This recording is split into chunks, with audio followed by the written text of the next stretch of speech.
Hey everyone, I swear I'm not making this video to jump on the whole 6-month review bandwagon. I've never really given an official review for the ROG Ally, and I'd always intended on getting around to one. Now, I had missed the 3-month mark and a plan to do a 6-month review, and as such, with that amount of time having passed, I feel there has been a lot of worthwhile changes since launch and some issues that are still persistent. Now, in this video, I'm going to break it down into sections based on key areas, and I'll speak on how things have either gotten better or gotten worse over time. Then I'll wrap up the video with a conclusion and a wish list for future potential devices. I think one area that people were quite unsure of going into the ROG Ally was accessories. By the time the ROG Ally had been announced, there were already so many products you could buy for the Steam Deck, whether it be cases, skins, backplates, or shell swaps. Companies like JSAUX, Extreme Rate, and Dbrand really excelled in this space. At launch, there were not many options, as it did seem like the bigger players in the space were taking a wait-and-see approach to the success or failure of the Ally. It was about a month after launch that some options were available on places like AliExpress, however, there was still nothing from mainline manufacturers. A lot of companies were trying to sell their Steam Deck accessories as ROG Ally accessories, such as oversized cases and docks and things like that. 6 months later, and we have some very professional options. Now, I haven't personally bought a case since the first couple that I bought off of AliExpress, but JSAUX has supplied me with a few of their latest Ally-specific accessories, with that being the Silicone grip set, which includes separate grips for the left and right side of the device, as well as XG mobile port covers. Thumbstick grips and back button sticky grips are included as well. This silicone handle kit grows extremely well with either a custom skin on your Ally or the next JSAUX product that I have, which is the RGB Transparent Back Plate. Unlike the Steam Deck backplate, this one does not have or claim any thermal benefits. It's just a clear piece of plastic, kind of hazed or smoked out, with an additional optional RGB module insert. This RGB insert can be customized with included options, or you can create your own design. And there is another option available from a website called HandheldDIY. They have a backplate on Indiegogo with different colors and thermal improvement claims. But for JSAUX, finally, I have the ModCase, which is very similar to the Steam Deck kill switch case. However, the ModCase is much cheaper and includes a kickstand, cover, and back straps. Dbrand is currently working on a kill switch case for the Ally, which should be out at the end of the year. The nice thing about this case, though, is it's the first case I have had that I haven't had to cut out an extra space to get the XG mobile port to fit. Also, they gave me these matte screen protectors. While I do have a regular screen protector on my ROG Ally currently, I decided to scratch it up just for fun and then replace it with these matte ones. The matte ones are better for filming, I find, but you know, it does look a little bit kind of more hazy at times, but it will hide fingerprints a lot easier as well, so pick your poison. While there are plenty of other suppliers for just about every accessory now that you could want for the ROG Ally, I would always try to stay with companies that have been in the game for a while, and as the time has passed, allowed them to create some high quality accessories now. So if you've also been wondering about the cable that I have plugged into the Ally here with the wattage readout, that's from a company called CableCreation. This cable is rated up to 100 watts and is perfect for handhelds in my opinion. I think it's safe to say that there are a plethora of options now 6 months later. Links to the products shown here will be provided in the description below. Right from the start, Armoury Crate SE was criticized for a lot of things. Some were valid, some not so much. In my first overview video of the Ally, I was able to show off some of the bugs happening at that time, mainly that Armoury Crate would just become completely unresponsive, only fixed with a system reboot. Flash forward to the present day, and I can't really remember the last time I've had to do that. Overall, Armoury Crate SE started out a little rough in some areas and then completely lacked features that should have been there from the start. It was widely reported that people were suffering from dead zone issues and there was no proper way to calibrate your controller within the Armoury Crate software. Another missing feature was gyro. Although the Ally has the sensors and had the updates at the time, it just was not natively accessible. Third-party applications had to be used for users that wanted to do things like enabling gyro or turning CPU boost on and off. With the most recent update though to Armoury Crate and the BIOS updates, you can now do all these things and more within Armoury Crate SE. More and more things are being added or tweaked to promote users to stay within the ASUS provided launcher as opposed to using something like Play Night or Steam Big Picture mode. Even going as far to adding the AMD driver functions directly into Armoury Crate. That way you don't need to go into the desktop to adjust things like RSR or HyperRX. ASUS does seem to be getting their act together when it comes to updating their software, because Microsoft has no official way or build of a handheld mode. ASUS and other manufacturers are left to their own devices, sometimes for better or for worse. There are plenty of options out there for front ends, but I can confidently say now I have no desire to ever download a third-party launcher, front-end system, or system controller again on the ROG Ally. I do personally feel as though for general users and even hardcore users, Armoury Crate SE is the best option. To sound like a bit of a broken record, right from the very start, even just before release, there was controversy with the ROG Ally's performance. It was reported by The Verge and other media outlets that updating from BIOS 3.17 to 3.19, which was essentially the launch BIOS, would give a performance drop. In their examples, they gave Cyberpunk performing at 35 FPS on average compared to running at 48 on BIOS 3.17. These tests were performed at 720p low and presumably during turbo mode, but they didn't say. Thus, the BIOS wars began. People were downgrading to earlier release drivers, as admittedly it was quite a big performance difference. Even when debloating the system, running the system completely clean, it still would not get near the performance as BIOS 3.17. Performance would continue to fluctuate up and down, with people absolutely refusing to update past BIOS 3.17. I'm sure there's probably still some out there that are on it. When BIOS 3.22 came out, that is when performance was level 2 or better than the previous BIOS updates, in my opinion. And it was around that time I generally kind of stopped caring about the difference in performance between the BIOS updates unless there just was an egregious difference. In the run-up to major game releases, new GPU drivers would typically be released. These drivers were and have been supplied by ASUS, unfortunately, as you cannot grab a Z1 Extreme driver from AMD's website. However, you can take the 7840U drivers because they share the same 780M driver, GPU driver. I have videos on how to do this, as well as other content creators, but for the most part, I would recommend that you stay on the stock ASUS drivers. Except around September, there was an issue that was remedied by installing the 78M drivers, and this issue was for games not launching such as Resident Evil Village and EAFC, their soccer game. Again, this affected a lot of people, so it led to a lot of people using the 7840U drivers. It was eventually updated by ASUS, but it took longer then.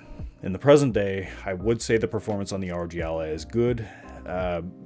If it's been as good as it's ever been or whatever, I don't know, but I would say for the most part it's pretty solid. There have been some hiccups along the way, but generally it's in a very usable state without a lot of performance bugs in my experience. I'm sure there will always be that edge case of certain games performing better or worse between updates.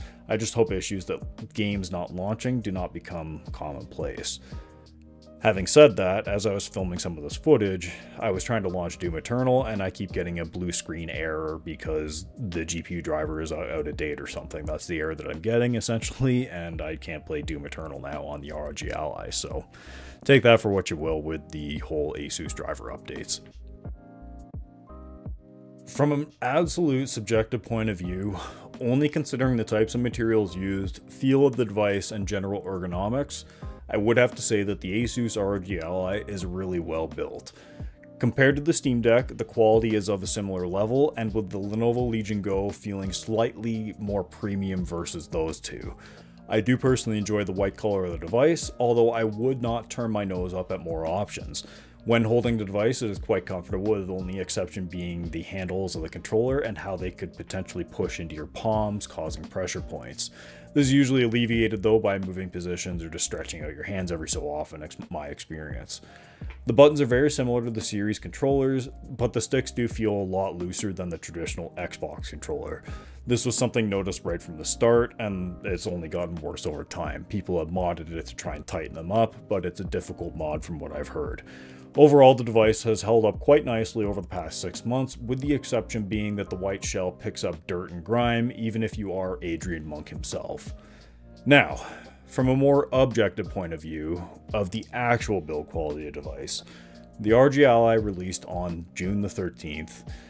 In the ROG Ally Discord, the ping about the SD card failures was sent out on June the 22nd. Thank you, Raptors from ROG Ally Discord.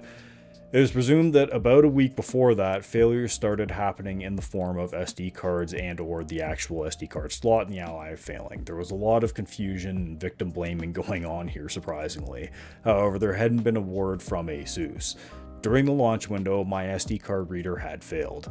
I had a 256GB high-endurance SD card from Team Group, and I had my TDP set to manual 30-watt mode. My fans were always maxed out above 70 degrees.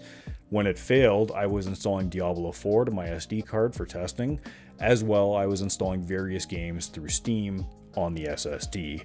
When I came back to check on the status of them, my device seemed broken and was operating at a complete snail's pace. Even after restarting the device multiple times, it wasn't until I removed the SD card while in Windows that it fixed everything. As soon as I ejected it, Windows sprung back to life as if nothing happened. There were other product defects users had reported over the time, such as cases melting or becoming deformed, but nothing was widely reported and easily repeatable as the SD card failure. Moving forward to recent months, it does seem that the RMA process has finally solved the issues, as users have reported that their reader after RMA have been going strong for about 2 to 3 months now. Although I haven't personally sent mine in yet, I will do so before the end of the warranty period. Speaking more specifically to the display on the ROG Ally, I would say it's still one of the best screens to play games on a handheld device. Even though the Lenovo Legion Go screen is winning me over for its size and clarity, there's just something special about having VRR and low frame rate compensation, especially when playing games in the 40 to 60 FPS range. You can set your settings a little more loosely as opposed to having to tighten them up to get a locked FPS. With that being said, the Steam Deck OLED was released not too long ago and is quickly winning people over for its battery life and obviously its screen, as it is an HDR 1000 nit peak brightness capable display. So VRR is not everything when it comes to these handhelds, but for certain things it can. Overall, even including the SD card failures, I would say that over the 6 months, the build quality has been acceptable in my experience.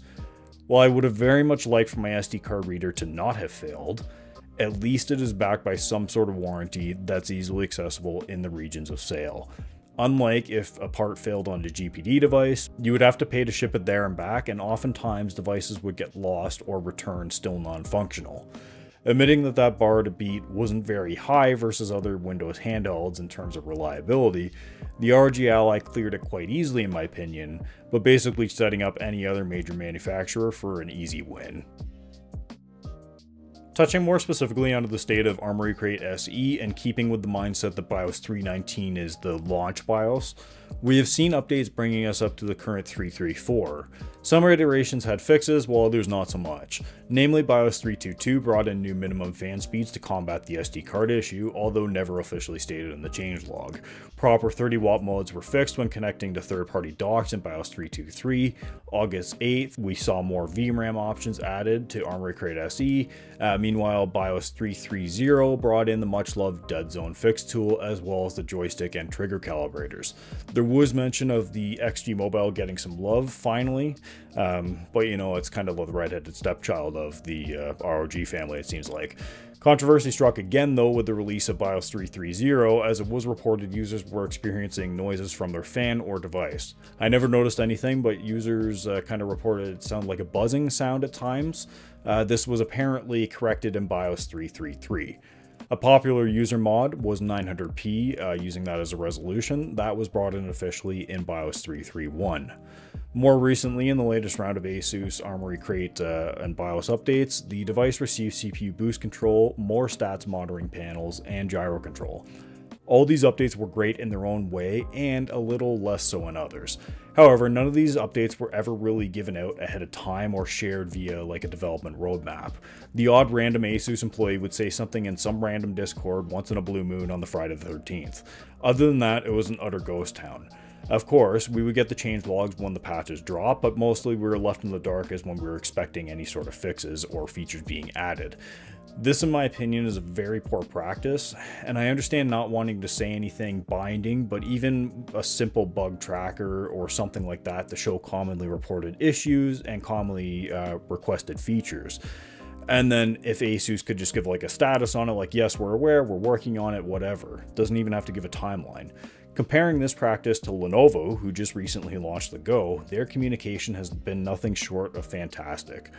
They have been giving weekly Friday update posts, letting the community know which bugs and features are being worked on, as well as providing estimates for features, even going so far as to moving up the timeline of certain popular requests. Although ASUS Armoury Crate launched in a much better state than Legion Space, they simply can't even begin to hold a candle to Lenovo for communication. Although the XG Mobile eGPUs are not an included accessory, they are an optional one. A very, very expensive optional one. Pricing for both the 6850 and 3080 models have dropped in the recent months, however their availability is scarce at best. The 4090 model, which is the worst buy of 2023, is likewise never typically available, but it has not seen the benefit of price reductions. Performance of the XG Mobiles on the Ally have honestly always been rocky at best. Right from the start, issues were arising mainly with the 6850 model, but also with the 3080 and 4090 just to a lesser extent. I got the 6850 around July, and I had a poor time with the whole setup. It would frequently disconnect, reboot, not work, or perform poorly. I made a whole video about it. There was bugs galore, and the lack of updates meant poor performance in games that should be performing better, or certain games giving warnings before starting. I have done various comparisons with the 6850 and 3080, with the 3080 always coming out on top in terms of usability and performance. However, I could never suggest a price increase over the 6850. Moving September and beyond though, the 6850 had been mostly stable with my setup and worked even better than before. The only lingering bug was the 100-watt bug that I was limited to on the 6850 from achieving its full 165 TDP or TGP limit. Overall, with the XG Mobile, I would say they are in a much better space since launch. However, I still cannot wholeheartedly ever recommend one to anyone. When speaking to the value of the ROG Ally versus other options, you do need to determine what you look for most or want most in a handheld. I would say for a mass majority, the Steam Deck is likely the better buy due to the lower price point and more mature software. It is likely the more user accessible device out of them all, and with Steam Deck OLED, it is made an even better buy now. However, if you are the tweaker, tinkerer, or just generally prefer and are more comfortable with a Windows environment, the ROG Ally is the way to go. Not only has the software gotten to a very mature, stable state, the device can now often be found for as cheap or cheaper than a Steam Deck. Whether you buy one used on Marketplace or open box through Best Buy, you will be hard pressed to find a better Windows handheld currently available. The Lenovo Legion Go is its obvious competition, however the software just doesn't compare to the Ally, yet. You can have some very different build styles of the devices running 7840U chips, as well as an OLED option from Ayaneo, each with their own pros and cons. But in terms of general mass appeal, I guess, I would go for the ROG Ally. I always suggest to people, if you have a gaming PC already, go for the Steam Deck. You'll likely be happy with what it provides, and any game you can't run natively on it, you can just run on your gaming PC and stream it to the deck if you like. You will also appreciate the assumed savings cost versus other options, which is always nice when you can spend a little bit more money on some Steam sales.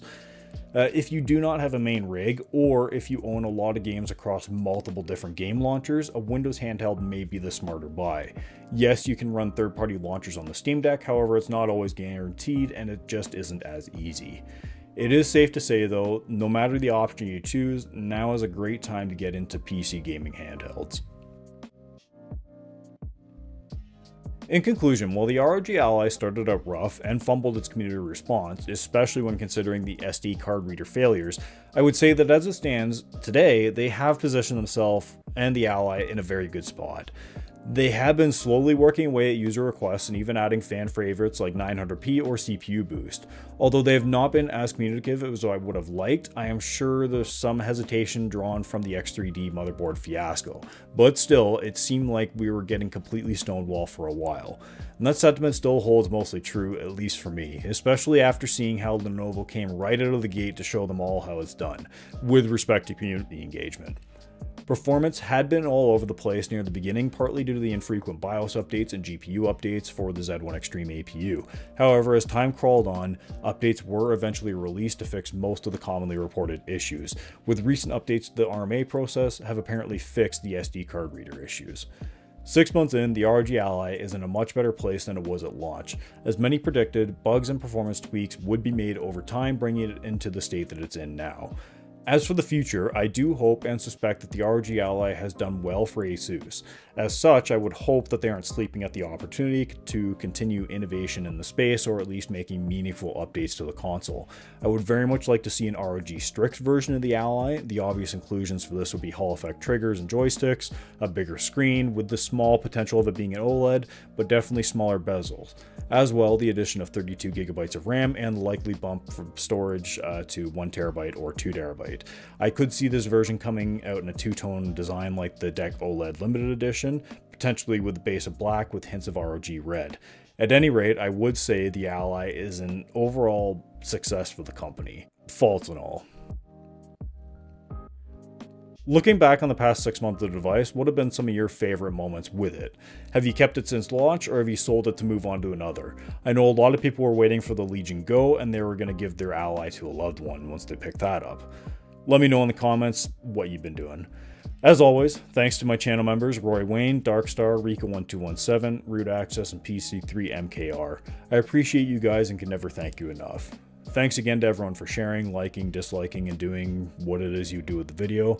I hope you all have a great day.